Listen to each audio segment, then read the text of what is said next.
Toby and Henrietta take the workmen to the quarry every morning. At the junction, they often meet James. Toby and Henrietta were shabby when they first came and needed new paint. James was very rude about them. What dirty objects! What dirty objects! At last, Toby lost his patience. You're James. Why are you red then? I'm a splendid engine, you see, ready for anything. You never see my paint dirty. Oh, no. Oh, that's why you once needed bootlaces to be ready, I suppose. James went redder than ever and snorted off. At the end of the line, James left his coaches and got ready for his next train. It was a slow goods, stopping at every station to pick up and set down trucks. James hated slow goods trains.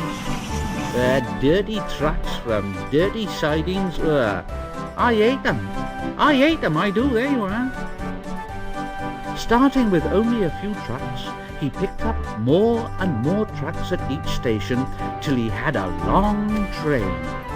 At first, the trucks behaved well, but James bumped them so crossly that they determined to pay him out. Presently, rumbling over the viaduct, they approached the top of Gordon's Hill. Heavy goods trains halt here to pin down their brakes. James had had an accident with trucks before and should have remembered this.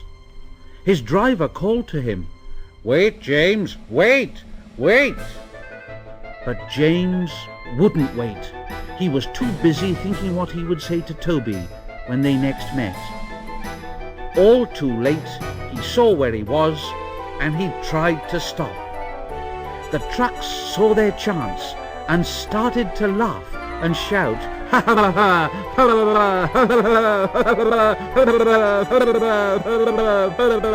and banging their buffers, they pushed him down the hill.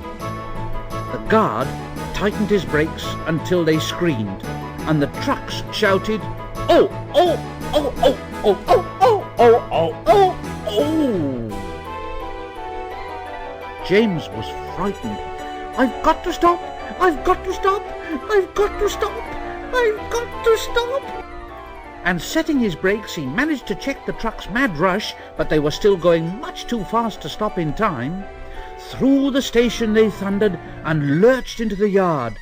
James said, "Oh, oh, oh," and shut his eyes. There was a bursting crash, and something sticky splashed all over him.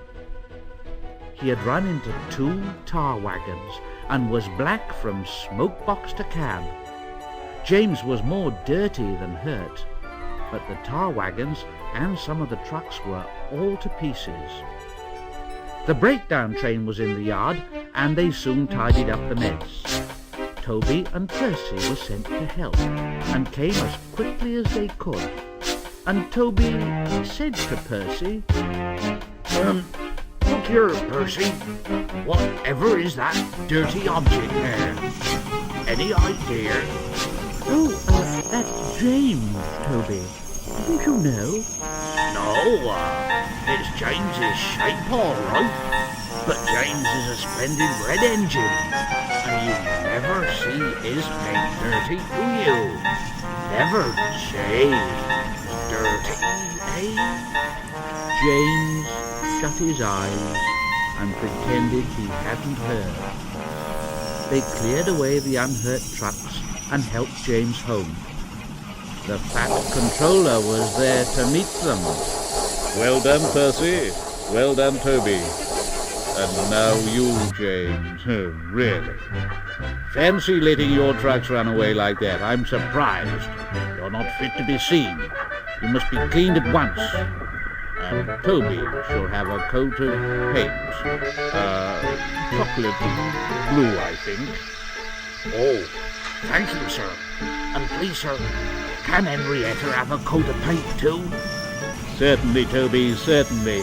She should be brown, like Annie and Clarabelle. Oh, thank you, sir.